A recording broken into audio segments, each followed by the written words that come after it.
अच्छा जी, मेरी जिहड़ी कल वाली वीडियो सी वो मैं अपनी शॉप ते बनाई सी ते जिस तरह के तुहानू अपना फंजीसाइड अटैक दे हवाले नाल ਉਹਦੇ ਦਰਪੇਸ਼ ਮਸੈਲ ਦੇ ਹਵਾਲੇ ਨਾਲ ਜਿਹੜਾ ਅਸਾਂ ਕਿ ਫਾਰਮਰ ਨੂੰ ਆਪਣਾ ਪ੍ਰੋਡਕਟ ਦਿੱਤਾ ਸੀ ਟਰਾਈਡੀਮੀਫਾਨ ਪਲੱਸ ਉਹਦੇ ਨਾਲ ਇੱਕ ਜਿਹੜਾ ਅਸੀਂ ਟਾਨਕ ਅਸਾਂ ਕਰਵਾਇਆ ਸੀ ਉਹ ਹੈ ਈਜ਼ਾ ਬਿਆਨ ਦਾ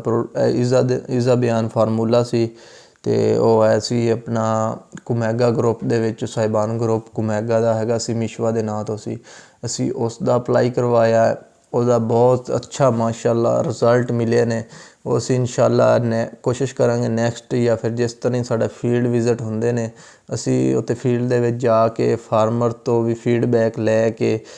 ਤਾਂ ਕਿ ਤੁਹਾਨੂੰ ਵੀਡੀਓ ਦੇ ਵਿੱਚ ਲਿਆਵਾਂਗੇ ਕਿ ਫਾਰਮਰ ਦੀ ਰਾਏ ਵੀ ਲਿਆਵਾਂਗੇ ਕਿ ਉਸ ਦੇ ਵਿੱਚ ਫਾਰਮਰ ਸਾਡੇ ਜਿਹੜੇ ਦਿੱਤੀ ਹੋਈ ਚੀਜ਼ ਤੋਂ ਕਿਤਨਾ ਕੁ ਮੁਤਮਈਨ ਹੋਏ ਨੇ ਅਤੇ ਉਹਨਾਂ ਨੂੰ ਕਿੰਨਾ ਕੁ ਫਾਇਦਾ ਹੋਇਆ। ਅਗਰ ਤੁਹਾਡੀ ਕੋਈ ਵੀ ਕੰਮ ਕਰਦੇ ਹੋ ਅਗਰ ਉਹਨੂੰ ਨੇਕ ਦਿਲੀ ਨਾਲ ਕਰਦੇ ਹੋ ਕਿ ਜਿਸ ਦੇ ਨਾਲ ਤੁਹਾਡਾ ਆਪਣਾ ਵੀ ਅਤੇ ਨਾਲ ਦੂਸਰੇ ਦਾ ਵੀ ਅਗਰ ਫਾਇਦਾ ਹੋ ਜਾਵੇ ਅਤੇ ਉਸ ਦੇ ਵਿੱਚ ਅੱਲਾ ਵੀ ਰਾਜ਼ੀ ਹੋ ਜਾਂਦਾ ਮਖਲੂਕ ਵੀ ਰਾਜ਼ੀ ਹੋ ਜਾਂਦੀ ਹੈ ਅਤੇ ਇਸੇ ਲਈ ਜ਼ਰਾਅਤ ਜਿਹੜੀ ਹੈ ਉਹਨੂੰ ਇੱਕ ਪੇਸ਼ਾ ਵੀ ਅਤੇ ਇੱਕ ਇਬਾਦਤ ਵੀ ਕਿਹਾ ਗਿਆ ਹੈ ਅਤੇ ਲਿਹਾਜ਼ਾ ਆਪਣੇ ਐਕਸਪੀਰੀਅੰਸ ਅਤੇ ਤਜਰਬੇ ਦੇ ਮੁਤਾਬਿਕ ਮੇਰੀ ਜ਼ਾਤੀ ਇਹੀ ਕੋਸ਼ਿਸ਼ ਹੁੰਦੀ ਹੈ ਕਿ ਮੈਂ ਕੋਈ ਵੀ ਫੀਲਡ ਫਾਰਮਰ ਦਾ ਵਿਜ਼ਿਟ ਕਰਾਂ ਉਸ ਦੇ ਉੱਤੇ ਮੌਜੂਦ ਜੋ ਵੀ ਦਰਪੇਸ਼ ਮਸਾਇਲ ਨੇ ਜਾਂ ਫਿਰ ਕੋਈ ਵੀ ਚੀਜ਼ ਦੀ ਫਸਲ ਨੂੰ ਜ਼ਰੂਰਤ ਹੈ ਕਿਸੇ ਵੀ ਚੀਜ਼ ਦੀ ਕਮੀ ਦੀ ਮਹਿਸੂਸ ਹੋ ਰਹੀ ਹੈ ਉਹੀ ਐਗਜ਼ੈਕਟ ਪੁਆਇੰਟ ਦੱਸੋ ਫਾਰਮਰ ਨੂੰ ਤਾਂ ਕਿ ਫਾਰਮਰ ਦਾ ਨਾ ਹੀ ਜ਼ਿਆਦਾ ਖਰਚਾ ਕਰਵਾਓ ਨਾ ਹੀ ਐਕਸਟਰਾ ਖਰਚਾ ਕਰਵਾਓ ਕਿਉਂਕਿ ਫਾਰਮਰਜ਼ ਤਾਂ ਪਹਿਲੇ ਵੀ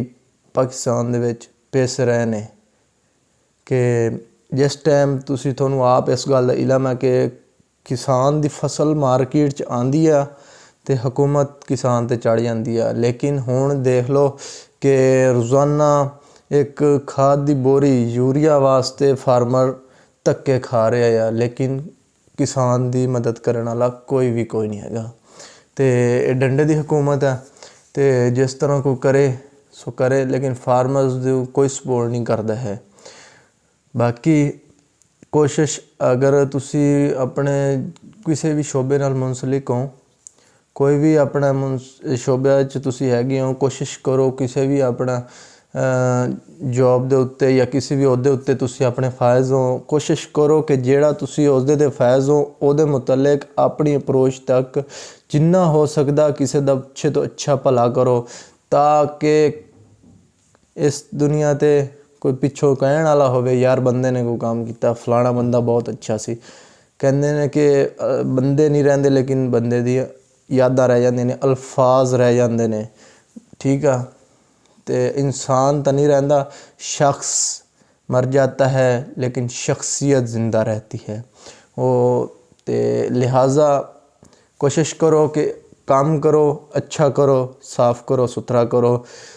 ਦੂਸਰਿਆਂ ਦੇ ਫਾਇਦੇ ਵਾਸਤੇ ਕਰੋ ਨਾ ਕਿ ਦੂਸਰਿਆਂ ਦੇ ਨੁਕਸਾਨ ਕਰਕੇ ਆਪਣਾ ਫਾਇਦਾ ਕਰੋ ਨਾ ਵਕਤੀ ਤੌਰ 'ਤੇ ਅਗਰ ਤੁਹਾਨੂੰ ਐਸਾ ਮਹਿਸੂਸ ਹੋ ਵੀ ਜਾਊਗਾ ਕਿ ਉਹਨੂੰ ਤੁਸੀਂ ਨੁਕਸਾਨ ਪਹੁੰਚਾ ਕੇ ਖੁਦ ਫਾਇਦਾ ਹਾਸਲ ਕਰ ਲਿਆ ਲੇਕਿਨ ਐਸਾ ਹਰਗਿਜ਼ ਨਹੀਂ ਹੋਣਾ ਵਕਤੀ ਤੌਰ 'ਤੇ ਤੁਹਾਨੂੰ ਐਸਾ ਮਹਿਸੂਸ ਹੋਏਗਾ ਲੇਕਿਨ ਉਹ ਥੋੜ੍ਹੀ ਵਕਤ ਬਾਅਦ ਤੁਹਾਨੂੰ ਖੁਦ ਕਿਸੇ ਨਾ ਕਿਸੇ ਜਗ੍ਹਾ ਦੇ ਉੱਤੇ ਇਹ ਗੱਲ ਤੁਹਾਡੇ ਸਾਹਮਣੇ ਆ ਜਾਣੀ ਅਤੇ ਤੁਹਾਨੂੰ ਯਾਦ ਆਏਗਾ ਕਿ ਮੈਂ ਫਲਾਣੇ ਬੰਦੇ ਨਾਲ ਫਲਾਣੀ ਜ਼ਿਆਦਤੀ ਕੀਤੀ ਸੀ ਅਤੇ ਲਿਹਾਜ਼ਾ ਕੋਸ਼ਿਸ਼ ਕਰੋ ਕਿਸੇ ਨੂੰ ਤੰਗ ਨਾ ਕਰੋ ਅਤੇ ਦੂਸਰਿਆਂ ਦਾ ਨਾਲ ਅੱਛਾਈ ਕਰੋ ਉਹ ਕਹਿੰਦੇ ਨੇ ਨਾ ਕਿ ਇੱਕ ਚੱਲੇ ਜਾਂਦੇ ਰਾਹ ਦੇ ਉੱਤੋਂ ਅਗਰ ਕਿਸੇ ਨੇ ਛੋਟਾ ਜਿਹਾ ਵੱਟਾ ਜਾਂ ਕਿਸੇ ਛੋਟੀ ਜਿਹੀ ਵੀ ਕੋਈ ਰੁਕਾਵਟ ਸਾਈਡ 'ਤੇ ਕੀਤੀ ਕਿ ਕੋਈ ਮੇਰਾ ਮੁਸਲਮਾਨ ਭਾਈ ਇਸ ਨਾਲ ਕੋਈ ਤਕਲੀਫ ਨਾ ਆ ਜਾਵੇ ਅਤੇ ਉਹਨੂੰ ਉਸ ਦੇ ਉੱਤੇ ਵੀ ਬਹੁਤ ਬੜਾ ਅਜਰ ਮਿਲਦਾ ਅਤੇ ਲਿਹਾਜ਼ਾ ਇਨਸ਼ਾਅੱਲਾ ਮਜ਼ੀਦ ਮਿਲਾਂਗੇ ਅੱਛੀ ਵੀਡੀਓ ਦੇ ਨਾਲ ਅਤੇ ਸਪੋਰਟ ਕਰਦੇ ਰਹੋ ਮੈਂ ਇਜਾਜ਼ਤ ਦਿਓ ਤੁਹਾਡਾ ਭਾਈ ਅਮਰ ਸਵੇਲਕਮ ਅੱਲਾ ਹਾਫਿਜ਼।